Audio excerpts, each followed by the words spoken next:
Hello, everyone. My name is Hannah Hodelick, and I am a grad student at University of Florida. Today, I want to share with you my findings on global fertility and worldwide birth rates over the past several decades. All of our data today is provided by the World Bank on their fertility rate, total births per woman dataset. Before we start crunching numbers, I want to introduce you to two of my friends. On the left, we have my friend Mary. She was born in 1936 in the great Midwestern state of Ohio, right here in the USA. She has 3 brothers and 2 sisters who loved to play together. Every summer, her family would rent a cabin by the lake with her aunts, uncles, and cousins. They would spend hours swimming, fishing, and taking turns going out in the canoe. At the end of the day, Mary would help her mother and aunts with supper. Her favorite part was always dessert, and she was known for her delicious apple pie. Next, I wanted to introduce you to my friend Li Hu.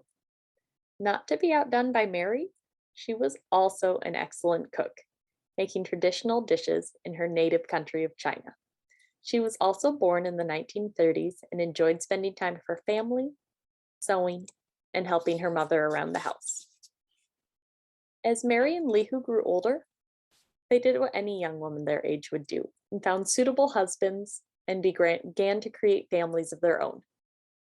Mary and her husband Fritz moved north to Wisconsin, and in the early 1960s, their first daughter was born.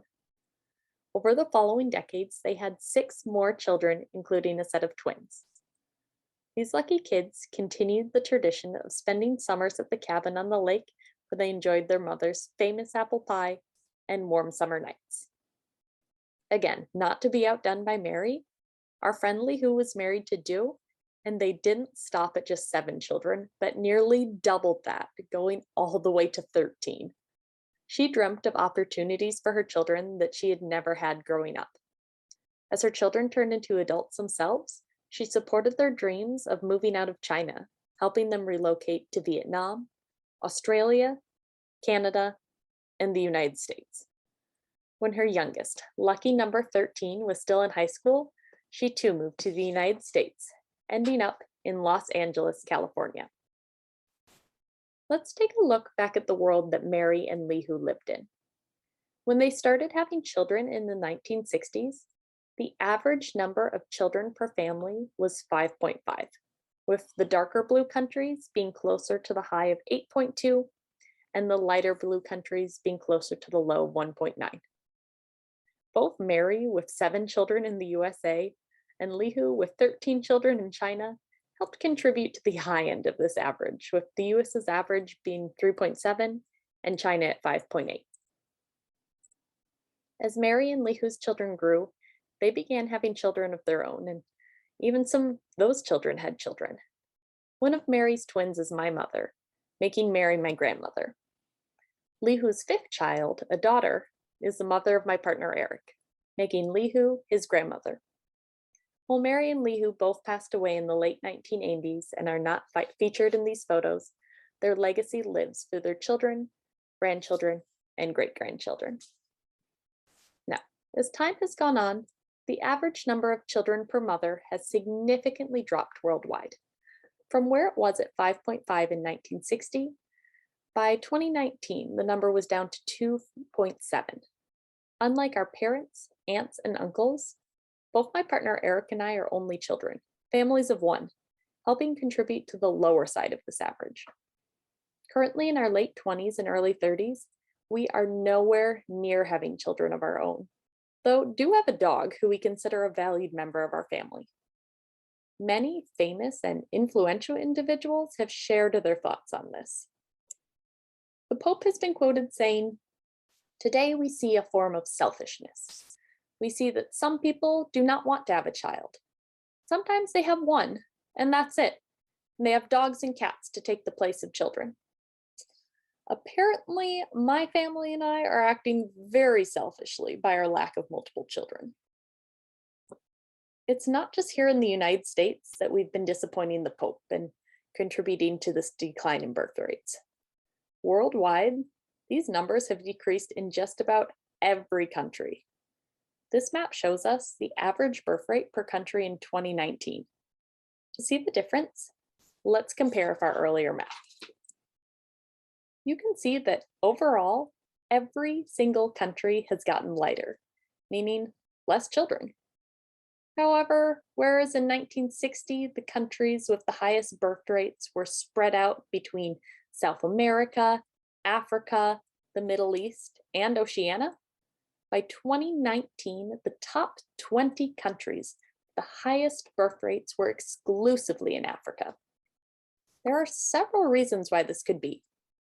Researched by Daryl Bricker for the World Economic Forum, factors that can contribute to fewer children being born include families relocating to urban areas instead of living off the land and farming, women receiving higher levels of education and pursuing careers, or rising prices and inflation for goods and services, advanced healthcare that is more readily available, and a lack of social pressure.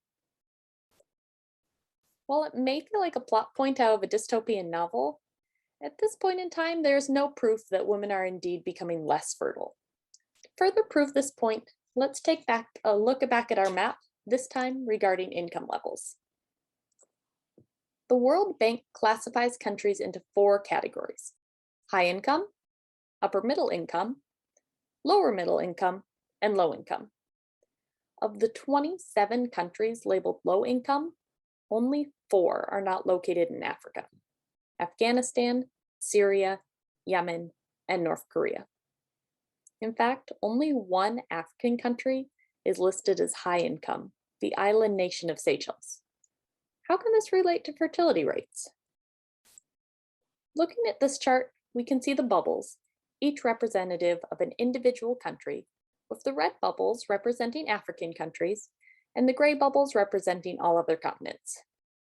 All of our low-income countries, furthest to the right on the highest birth rates, are represented by red bubble African countries.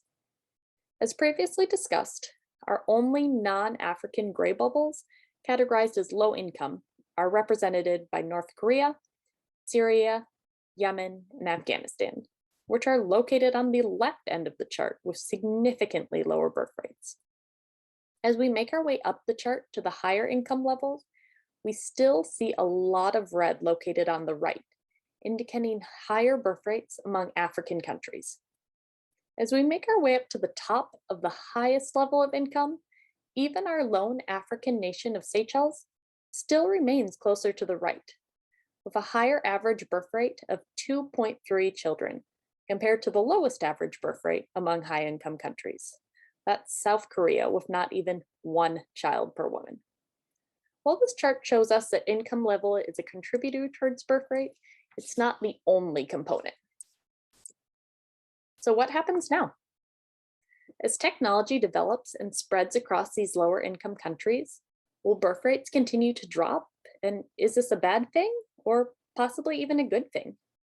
With a world already struggling with natural resources and climate control, is it responsible to bring even more human lives into the world? Have recent pandemics and wars, which have taken so many lives, set us back for the future? Could we be heading towards a future out of these dystopian novels where women are becoming infertile and birth mother will no longer be a simple choice, but rather an occupation? Should we be worried? Or should we feel relieved, liberated, and strong that women are joining the workforce and our world is becoming more advanced and sophisticated? To conclude, for both the women and men in the room, I encourage you to be intentional with your consideration towards having a family and for conducting research of your own.